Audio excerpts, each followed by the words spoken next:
soir étant venu, il arriva avec les 12 disciples. Pendant qu'ils mangeaient, Jésus prit du pain. Et après avoir rendu grâce, il le rompit et leur donna en disant, « Prenez, ceci est mon corps. » Il prit ensuite une coupe. Et après avoir rendu grâce, il la leur donna en disant, « Buvez-en tous, car ceci est mon sang. Le sang de l'Alliance, qui est répandu pour plusieurs, pour la rémission des péchés. »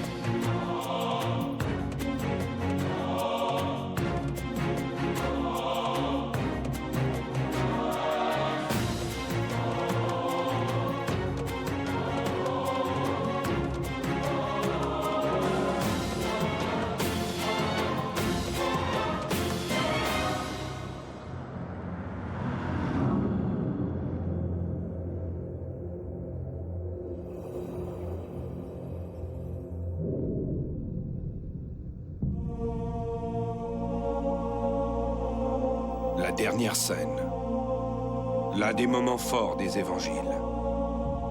C'est au cours de ce repas, son dernier au milieu des apôtres, que le Christ signe son alliance en partageant le pain et le vin. Cet épisode a inspiré de grands artistes, Léonard de Vinci, El Greco, Salvador Dali.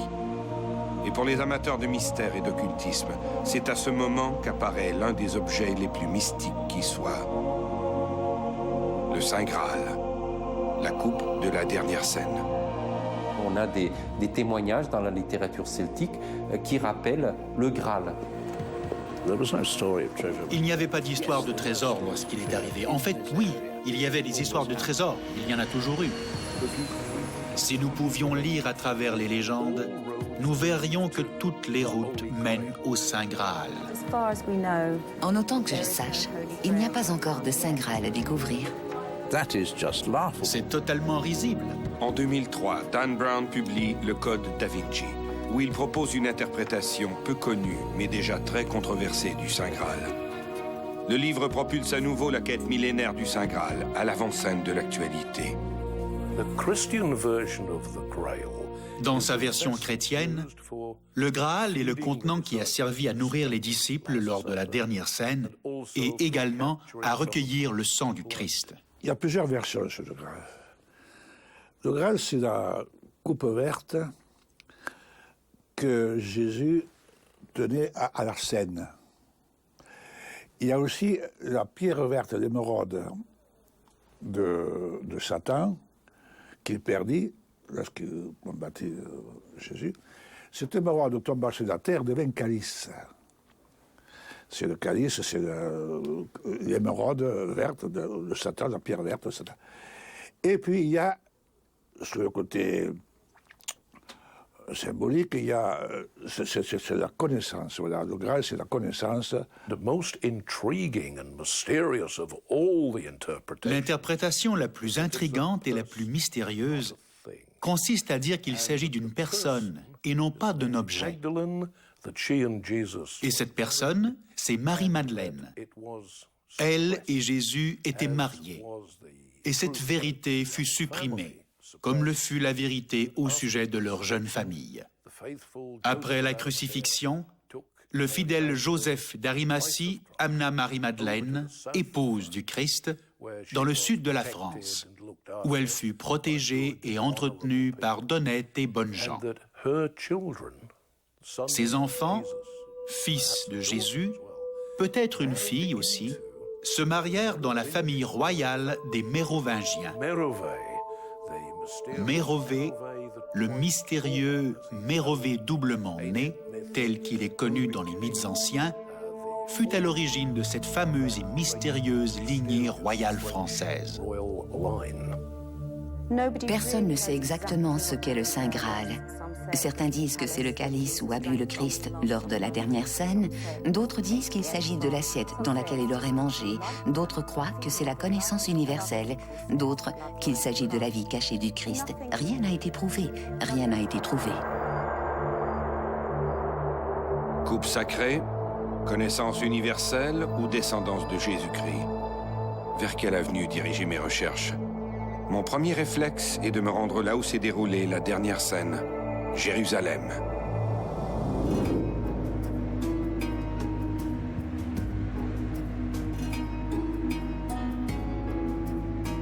La vieille ville de Jérusalem est une enclave à l'intérieur même de la grande cité, qui compte près de 750 000 habitants. Ici, les rues étroites sont interdites à toute circulation automobile. De hautes murailles construites au XVIe siècle par le sultan Soliman le Magnifique entourent la vieille ville, divisée en 4 quartiers, arméniens, juifs, chrétiens et musulmans. Entre l'époque du Christ et aujourd'hui, la ville a été plusieurs fois détruite et autant de fois reconstruite au gré et au goût de ses conquérants. L'endroit où le Christ aurait partagé son dernier repas avec les apôtres fait l'objet de vives spéculations. Il faut dire que les évangiles sont plutôt avares de détails. Matthieu et Jean n'en disent à peu près rien. Quant à Marc et Luc, les 2 évangélistes ne parlent que d'une chambre haute et meublée dans une maison de la ville. Néanmoins, selon la tradition, le cénacle, la salle où se serait tenue la dernière scène, serait une vaste pièce voûtée située au 2e étage de ce qui jadis était la basilique du Saint-Sion, détruite par les Perses en 614. Les bâtiments du cénacle se trouvent aujourd'hui tout au bout d'une allée étroite et ensoleillée, typique de la vieille ville de Jérusalem. On accède à la grande chambre du 2e étage par un escalier donnant directement sur la rue. Avec ces destructions et ces reconstructions successives, il est bien sûr impossible de savoir si ces lieux correspondent bien à cette chambre haute et meublée décrite par Marc et Luc. Mais il semble que les premiers chrétiens mirent une grande importance à perpétuer le souvenir de ces lieux en y érigeant des constructions successives. Une longue tradition chrétienne rappelle qu'en ces lieux, Jésus partagea le pain et le vin, et que c'est en ces lieux qu'il a tenu dans ses mains cette coupe artisanale qui deviendra l'objet de l'une des plus fantastiques quêtes de l'histoire, le Saint Graal. Admettons que le Saint Graal soit une coupe. Comment la reconnaître entre toutes? Ils n'avaient pas de calice au 1er siècle, mais ils utilisaient des coupes très simples, comme j'en ai des exemples ici, dans ma propre collection privée. Ici, par exemple, nous avons un exemplaire d'une coupe typique du 1er siècle, une coupe juive en argile cuite pour boire. Un juif l'aurait utilisée pour boire du vin dans des circonstances normales, mais pas pour la Pâque ni pour les fêtes juives. Pourquoi? Parce que l'argile cuite n'est pas cachère. Seule la pierre est cachère, parce qu'elle a été créée par Dieu. Les Juifs orthodoxes utilisent donc des coupes en pierre. Le Saint Graal. À quel moment cette modeste coupe est-elle devenue l'objet d'une quête extraordinaire? Car il se passera plus de 1000 ans après la dernière scène avant que la littérature n'en fasse mention. Pour saisir l'essence du Graal, il faut troquer les rues ensoleillées de Jérusalem pour les vertes contrées anglaises. Ici, pour un instant, le roi des Juifs laisse la scène à un autre souverain, Sir Pendragon, Arthur Pendragon, le légendaire roi Arthur. Le grand roi Arthur est l'une des plus anciennes et des plus tenaces légendes britanniques. Une controverse oppose ceux qui croient qu'il fut une figure historique et ceux qui croient que c'est un pur mythe. Cela le place dans la même catégorie que notre brigand le plus généreux et le plus célèbre, Robin des Bois, qui vécut plusieurs siècles plus tard. On prétend que le roi Arthur était le meneur d'une bande de chevaliers, Sir Galahad, Sir Gawain et tous les autres, Sir Perceval, qui couraient à la rescousse des jeunes femmes pour les sauver des dragons, des ogres et autres monstres de toutes espèces. Nous avons donc ici affaire à probablement un personnage qui existait, mais qui a été l'objet, bien sûr, d'un traitement légendaire extraordinaire. On l'a fait roi de toute la Grande-Bretagne, il a chassé tous les anglo-saxons de l'île, il a même conquis toute la France, toute la Gaule, jusqu'aux portes de Rome. Tout ça, c'est de l'invention a posteriori, mais peut-être il y avait un vrai Arthur au départ, un de ces nobles particulièrement prestigieux courageux qui s'est battu contre les anglo-saxons, sur lequel se sont greffées toutes ces légendes plus anciennes.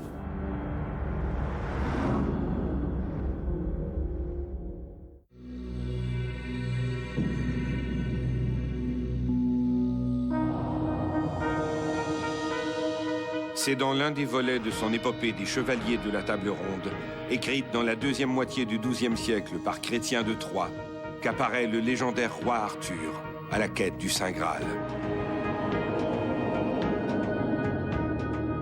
D'après le roman, Arthur, encore adolescent, réussit à retirer une épée enchâssée dans un rocher, faisant de lui le roi de Grande-Bretagne.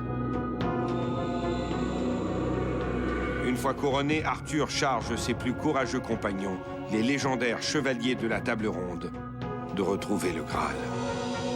Chrétien de Troyes écrit le conte du Graal. Il dit qu'il utilise des histoires plus anciennes, et c'est probable. On a des témoignages dans la littérature celtique qui rappellent le Graal, c'est-à-dire ces vases d'abondance qui appartiennent à la mythologie celtique, que l'on va chercher à la suite d'une très longue navigation et que l'on rapporte aux mortels. On peut se plonger, on retrouve la vie, où les blessures sont guéries, et puis il ne s'épuise jamais, il donne toujours de la nourriture. Mais Chrétien de Troyes, je vous le dis, c'est un clerc. Donc nous sommes dans un contexte extrêmement religieux, catholique, et Chrétien transforme le Graal en une relique christique. Arthur participe à la quête du Graal. Mais depuis Chrétien de Troyes, ce sont ses chevaliers, en particulier Perceval et Gauvin, qui cherchent, qui quêtent le Graal. Si vous voulez, Arthur passe au deuxième plan, et ce sont les chevaliers de la Table Ronde, les chevaliers de son entourage, qui le remplacent. C'est ça la quête du Graal.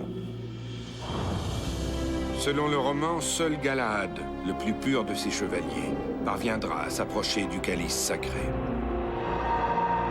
L'aventure des chevaliers de la Table Ronde s'achève sur la bataille de Camlann, un affrontement sanglant durant lequel Arthur est gravement blessé par son fils renégat Mordred.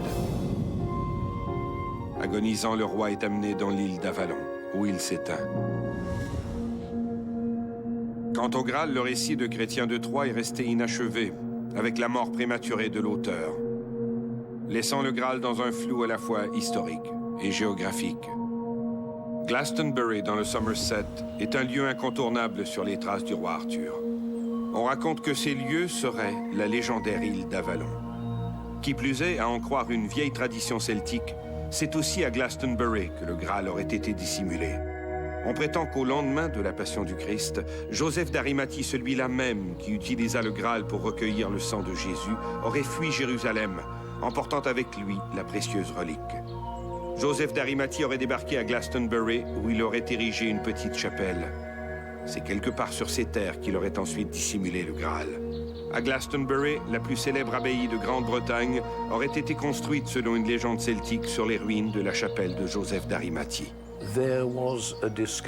Il y a plusieurs siècles, on a fait une découverte à l'abbaye de Glastonbury.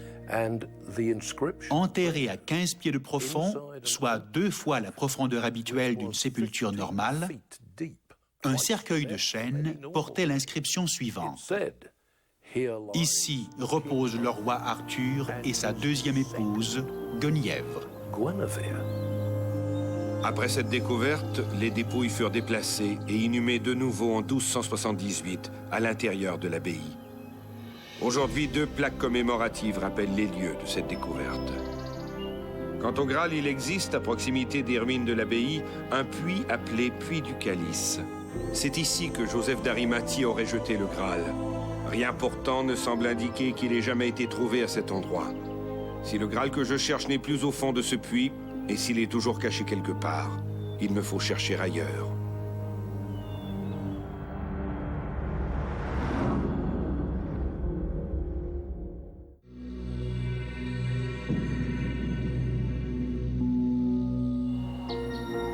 Pour plusieurs, la quête du Graal apparaît comme une aventure enivrante. Même Indiana Jones n'a pas su y résister dans sa dernière croisade.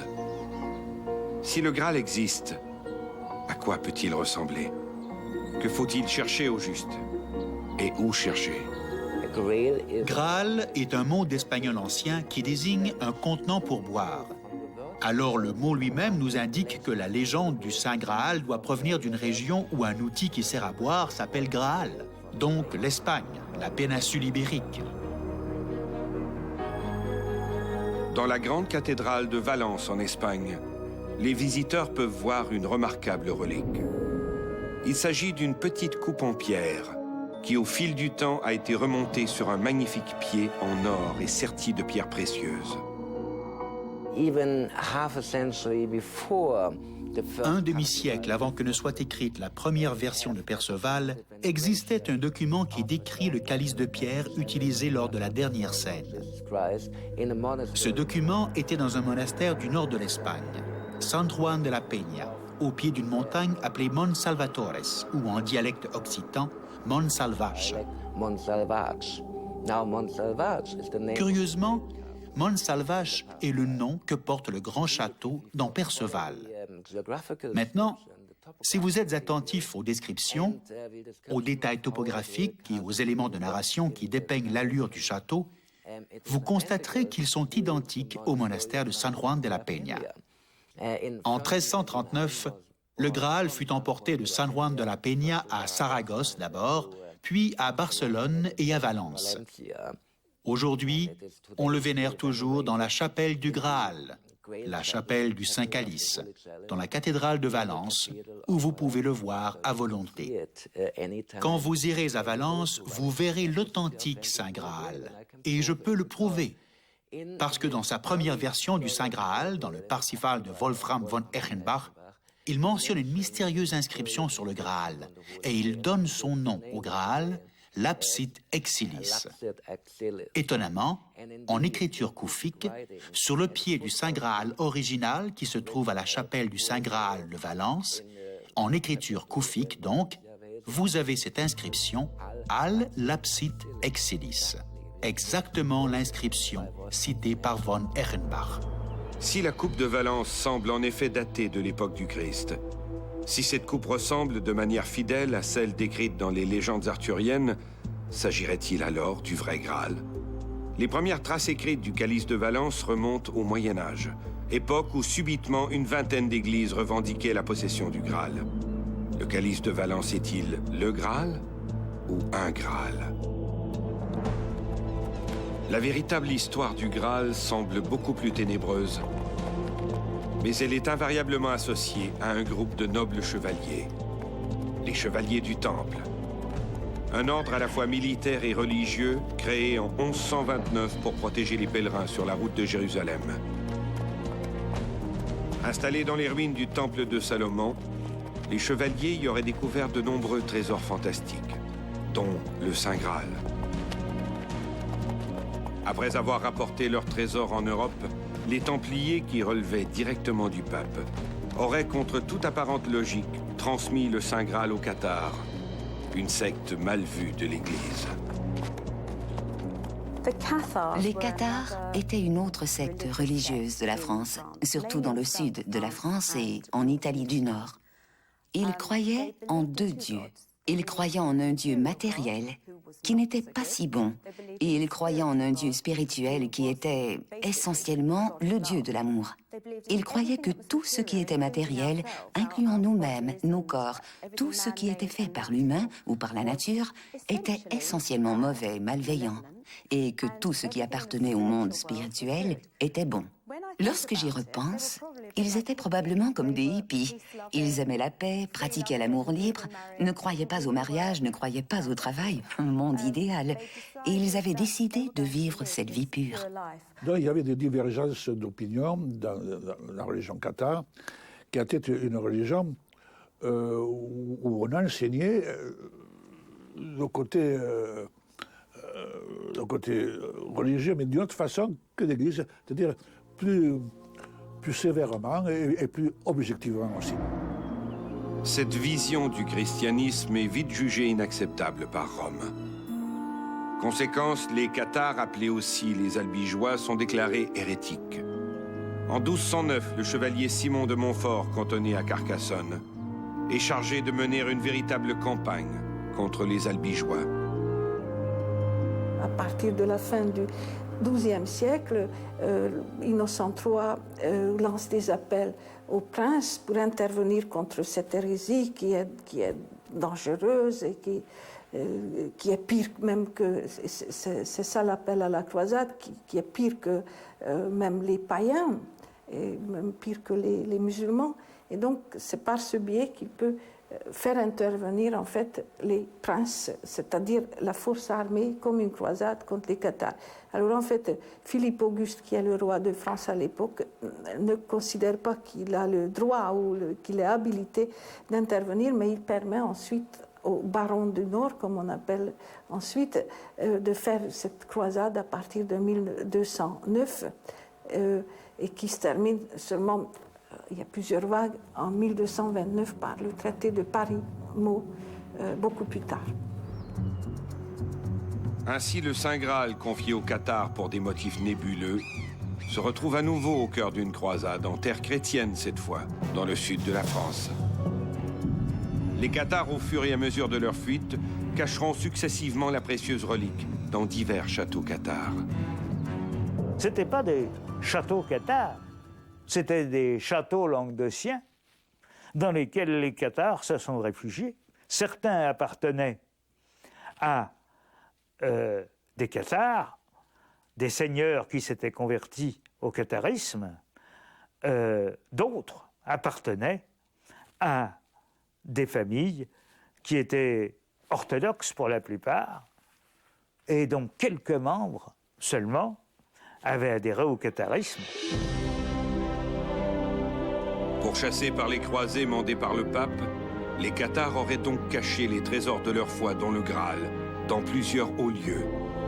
Les châteaux de Puyvert, Perpertuse, Montségur. J'ai donc suivi cette filière cathare à la recherche des traces historiques du Graal.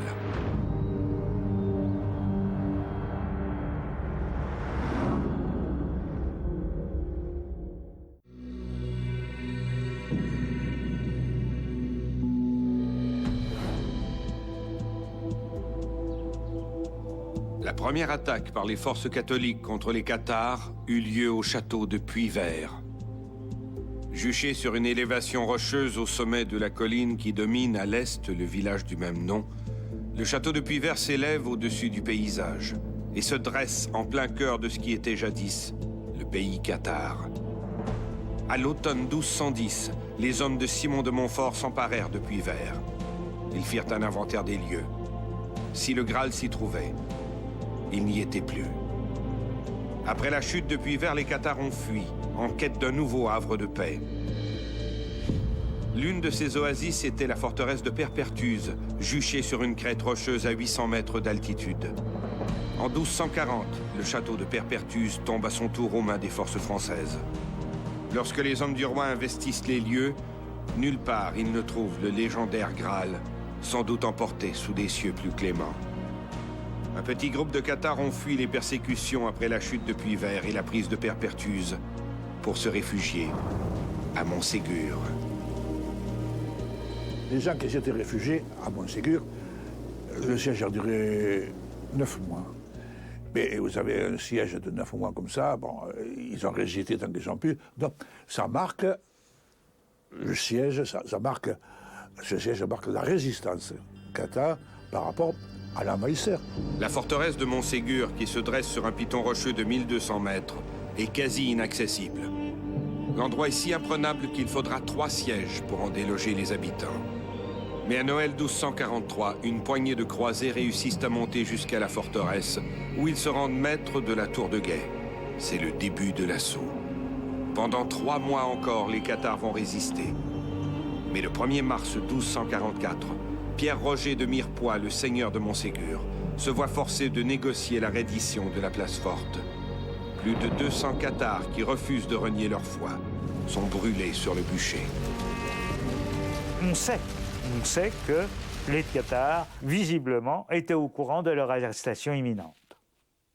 À partir de là, ils ont très bien pu faire partir des trésors. 4 de leurs guides de montagne les plus braves transportaient avec eux, et je cite, « les trésors de leur foi ». Certains experts de l'histoire des Cathares suggèrent que ce qu'ils transportaient, c'était le Graal. Quelques Cathares auraient réussi à fuir, et à l'insu de leurs ennemis, ils auraient gagné une haute caverne dont l'entrée est toujours visible depuis les ruines de Montségur. À partir de là, la trace du Graal disparaît à nouveau pendant 600 ans. Du haut des remparts de Montségur, par beau temps, on peut voir les crêtes rocheuses du département voisin de l'Aude, où se trouverait, au dire de certains, le véritable secret du Saint Graal. Rennes-le-Château. Comment aurais-je pu résister? La petite commune de Rennes-le-Château se trouve perchée au sommet d'un piton rocheux, à 5 km au sud-est du village de Cuisat. L'endroit se présente comme un petit village typique du Languedoc. Le village est dominé par un château plutôt délabré, jadis la place forte du seigneur des lieux, la famille Aupoul. C'est ce château dont les murs les plus anciens datent du XIIIe siècle qui a donné à la commune son nom de Rennes-le-Château. À première vue, rien ne distingue ce village des autres petites communes de la région. Cependant, à l'entrée du village, la mairie a fait installer un panneau d'interdiction qui rappelle aux visiteurs que les fouilles sont interdites sur le territoire de la commune. Depuis plus de 50 ans, ce petit village attire des chasseurs de trésors venus du monde entier. Et tout ça à cause d'un petit curé de campagne, Béranger Saunière. Donc l'affaire de Rennes-le-Château, c'est en France, à la fin du 19e siècle. C'est l'histoire d'un pauvre curé de campagne qui s'appelle Béranger Saunière et qui est dans un petit village pauvre avec une église qui tombe en ruine et il entreprend des travaux de restauration. Et à l'occasion de ces travaux, il va faire une découverte. On ignore de quelle nature exactement, mais la légende dit qu'il a trouvé un trésor. Il ne cherchait pas un trésor. Il n'y avait pas d'histoire de trésor. Oui, il y avait des histoires de trésors dans la région. Et il y en a toujours eu. Mais ce genre de légende est lié à ce genre d'endroit. Henry Lincoln, l'un des 3 auteurs de l'énigme sacrée, The Holy Blood and the Holy Grail, s'est tellement investi dans cette histoire qu'il a quitté sa verte Angleterre pour s'établir en permanence à quelques kilomètres de Rennes-le-Château. En sa compagnie, j'ai visité les lieux.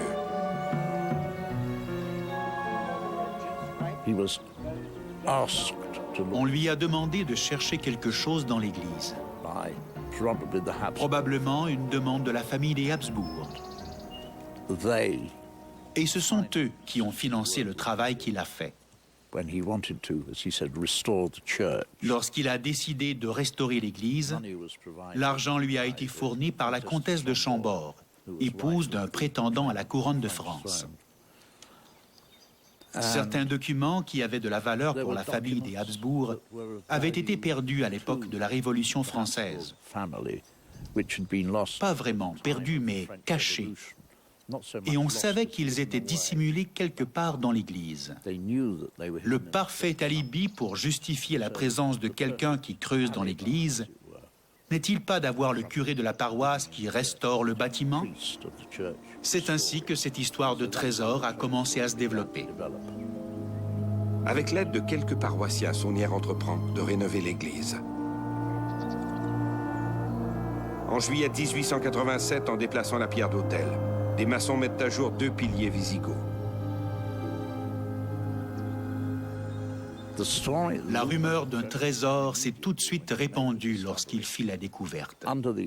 Sous le maître-autel, un petit magot, une collection de ce qu'il décrira comme des médailles sans valeur ayant appartenu à des nobles. La découverte fut tout de suite rapportée par les 2 ouvriers qui l'avaient aidé à soulever les pierres sous lesquelles il découvrit ces objets. Cette découverte déclenche chez l'abbé Saunière de curieuses lubies. On le voit arpenter les rues du village, le regard perdu au loin. On le surprend même dans le cimetière situé derrière l'église à altérer les inscriptions portées sur des pierres tombales. Qu'est-ce qui a bien pu changer ce pauvre curé de campagne? Qu'a-t-il trouvé? Et surtout, que cherche-t-il? Au cours des mois et des années qui suivirent, il se mit, par exemple, à creuser le cimetière, même durant la nuit. Les villageois ne s'en aperçurent pas avant un bon moment. Mais lorsqu'ils comprirent que lui et Anne-Marie, sa bonne, avaient creusé dans le cimetière et manipulé plusieurs tombes, Ils furent très en colère et allèrent même jusqu'à porter plainte à la police. Tout au long de ses recherches méticuleuses, l'abbé Saunière est constamment accompagné par sa fidèle servante Marie Desnarnaud. Était-elle dans le secret? D'abord, elle était impliquée dans le secret, certainement, parce que c'est vrai que c'était la bonne du curé, mais au-delà, il y avait entre eux une forme de complicité et d'amitié. Du jour au lendemain, monsieur le curé, comme l'appellent ses paroissiens, se lance dans des dépenses extravagantes. Quand les gens du village voient leur curé, qui était misérable, restaurer l'église sans qu'on sache d'où il tire l'argent. Enfin, quand on voit un prêtre restaurer l'église, on ne peut que s'en féliciter. Et on ne va pas trop s'interroger sur le financement.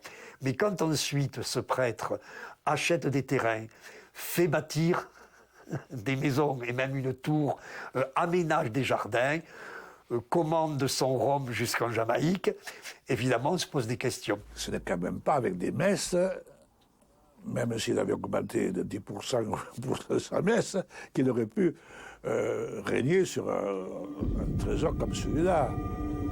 Le simple curé de campagne mène un train de vie princier. La fortune subite de l'abbé Saunière et le silence inexplicable des autorités religieuses font jaser.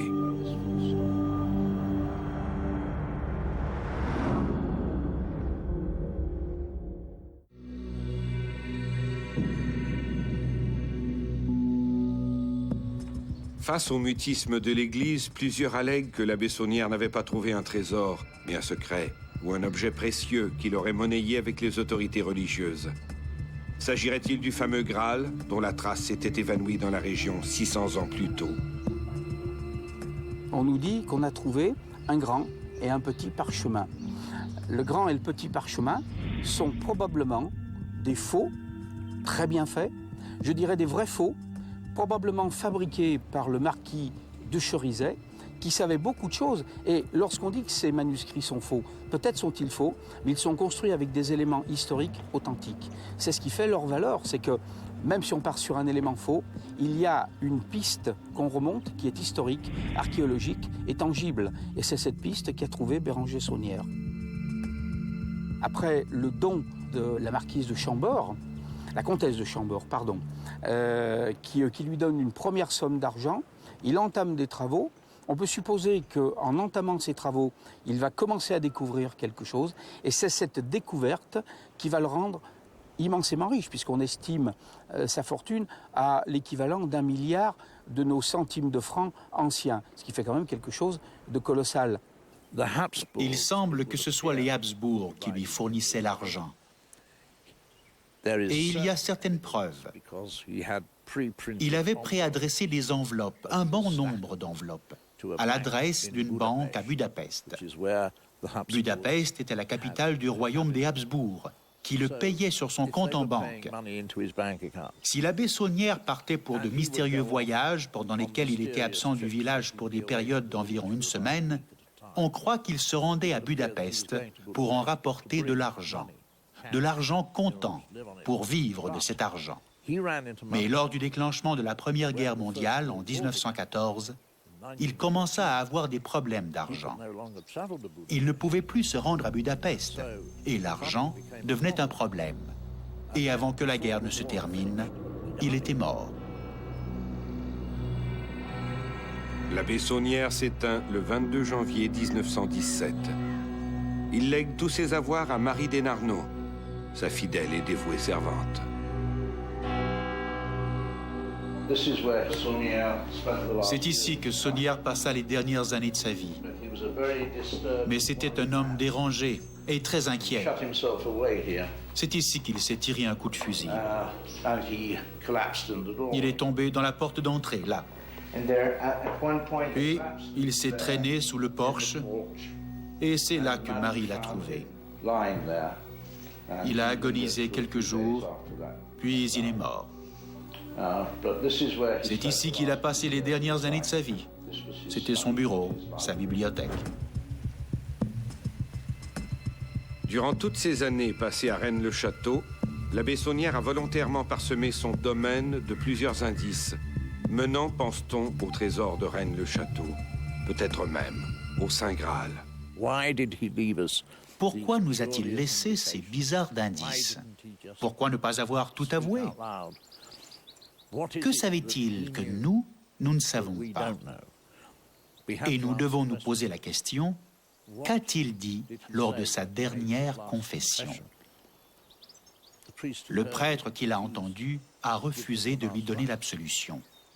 C'était une terrible chose à faire à un prêtre, le laisser sentir qu'il mourrait sans le pardon de l'Église. On ne lui donna l'absolution qu'aux funérailles, mais c'était plusieurs jours plus tard. Alors oui, c'était un homme dérangé et malheureux à la fin de sa vie. Pour quelle raison l'Église a-t-elle traité ainsi l'un de ses fidèles, un prêtre de surcroît, au moment de sa mort? Qu'a-t-il fait ou qu'a-t-il trouvé pour lui mériter cette disgrâce tardive? Et surtout, qu'est-il arrivé à sa fortune inexplicable? Marie était privée de la source de son argent puisqu'elle n'avait pas accès au compte en banque de Saunière. Après la mort de Béranger Saunière, Marie de Narnaud est pauvre. Elle est pauvre pourquoi? Parce qu'elle a hérité de domaines, mais finalement, elle n'a pas hérité d'argent. Et bien qu'elle ait entretenu la légende de l'abbé Saunière trouveur de trésors, elle déclarait souvent « Les habitants de Rennes-le-Château marchent sur de l'or et ils ne le savent pas. Avec ce que l'abbé a laissé, on pourrait nourrir Rennes-le-Château pendant plusieurs générations, il en resterait encore. » Et malgré tout, elle n'arrivait pas à payer les impositions sur le domaine. Elle n'avait pas d'autre choix que de vendre lentement chacun des meubles, simplement pour survivre. Si Marie des Narnaud a vécu dans la pauvreté, le fameux trésor de l'abbé Saunière était-il demeuré à Rennes-le-Château? C'est ce qu'ont cru les chasseurs de trésors. Les chercheurs de trésors arrivent pour les tout premiers dans les années 50. Et ce sont des chercheurs de trésors qui cherchent un coffre avec de l'or dedans. À la rigueur, ils n'ont pas vraiment d'idée sur ce qu'ils cherchent. Ils creusent, d'abord. Et puis, au fur et à mesure de leurs échecs, à force de ne pas trouver, on finit par se demander quel peut bien être ce fabuleux trésor. Donc il y a des thèses plus ou moins historiques, le premier étant le trésor de Blanche de Castille, et puis on pense au trésor des Templiers, au trésor des Cathares, on va fouiller dans l'histoire des Romains, on va fouiller dans l'histoire des Visigoths pour essayer de trouver un fabuleux trésor qui aurait été perdu et qu'on pourrait retrouver à Rennes-le-Château. Puis là encore, au fur et à mesure des échecs, les thèses deviennent de plus en plus dématérialisées. Et puis l'ésotérisme fait son entrée avec Gérard de Sède dans les années 1970. Et puis là, on voit apparaître des thèses, je dirais, sans trésor, des thèses mystiques. Il s'agit de documents, de secrets d'église. Il s'agit d'une tombe, par exemple celle de Marie-Madeleine, voire du Saint Graal.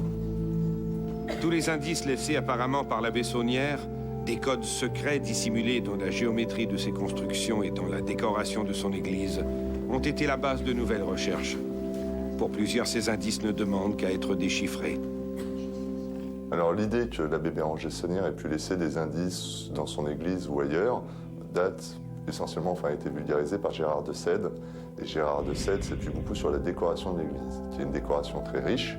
Et au niveau de l'interprétation symbolique, ça lui a donné beaucoup d'idées, un petit peu comme une carte au trésor dans un film de pirate. D'autres travaux ont été faits et on a un petit peu développé l'idée de Gérard de Sède dans différentes directions, en particulier sur le plan du domaine, sur le plan du jardin, sur le plan des jardins. À ce jour, effectivement, c'est une des solutions qui a donné beaucoup de plaisir aux chercheurs de trésors et pas forcément beaucoup de solutions. Dans l'église, effectivement, il y a des choses extrêmement curieuses. On a ce chemin de croix, avec des représentations un peu particulières. On a des peintures, on a des statues. Par exemple, on a des statues au nombre de 5, et si on prend la première lettre de tous ces saints, eh bien vous avez Sainte-Germaine, Saint-Roch, jusqu'à Marie-Madeleine, et les lettres des socles sont faites de telle façon que lorsque vous prenez les initiales, eh bien vous obtenez le mot Graal. Si vous vous arrêtez et que vous prenez le temps de regarder sujet par sujet, vous avez effectivement des pistes qui vous montrent, non pas l'endroit final, mais que Saunière a pris quelque chose d'extraordinaire.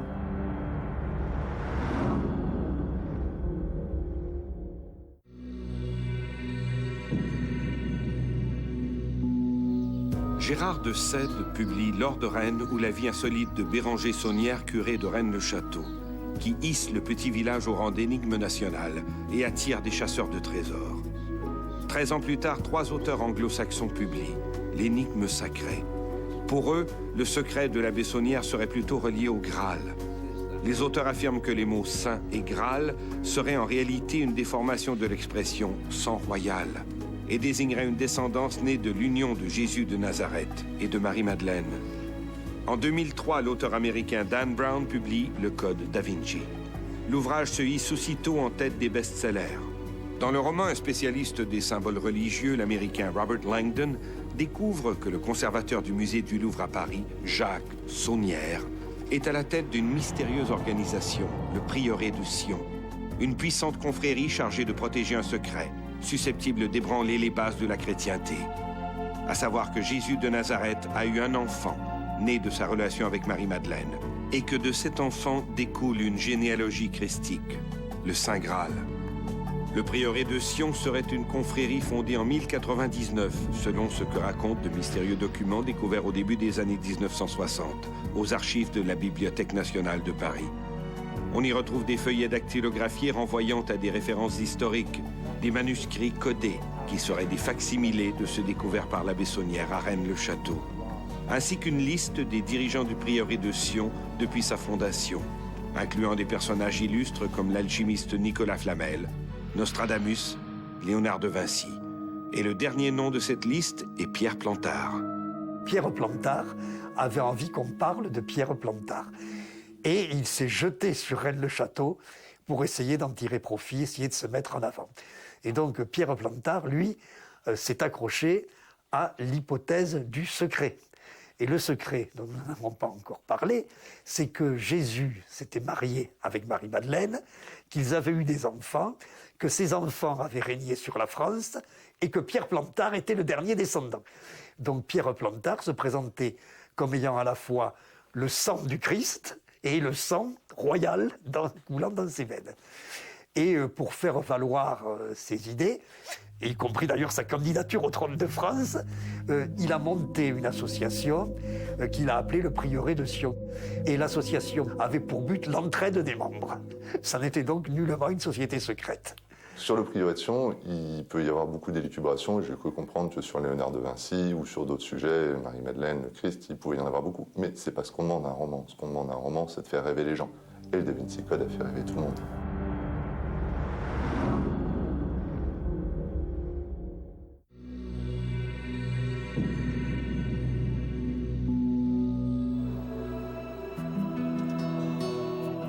Le Code da Vinci a eu pour effet d'intéresser des milliers de lecteurs à cette hypothétique généalogie christique. Dans la foulée, on a vu se multiplier les ouvrages pseudo-historiques reprenant à leur compte cette histoire passionnelle entre le Christ et Marie-Madeleine. On est en train de faire de Jésus, qui était considéré par une Église ou par une religion qui est le christianisme, comme étant un Dieu, un fils de Dieu, mais qui était aussi humain. Là, c'est une tentative de le rendre beaucoup plus humain, si on veut. Et la lignée christique, c'est le jeu qui se joue là. Donc, on s'aperçoit que c'est le reflet un peu de nos préoccupations d'aujourd'hui. Donc là, maintenant, la relation entre Marie-Madeleine et Jésus ne peut être qu'une relation sexuelle. Un baiser ne peut être qu'un baiser à connotation sexuelle, alors que dans le texte de l'Évangile de Philippe, c'est clair, c'est un baiser initiatique, c'est un baiser où on se transmet le souffle initiatique, où là, on est plus dans une perspective d'une société secrète, si on veut, où on se transmet un secret. Alors, c'est un peu ça, c'est ce qu'on voit actuellement. C'est une relecture que nous faisons de Marie-Madeleine en fonction de nos besoins d'aujourd'hui, où là, c'est l'émancipation de Marie-Madeleine, si on veut, après celle des années 60 qu'on a connue. Si le Saint Graal a vraiment été transmis au cours des siècles, ce n'est pas dans les pages du roman de Dan Brown qu'il faut le chercher. Et si le Graal est plutôt la représentation symbolique d'un savoir universel, il faut croire que cette connaissance n'est pas sur le point de nous être révélée. Pour résumer cette histoire, je pourrais faire une blague et dire « Cette histoire est totalement vraie. Seuls tous les faits ont été changés. »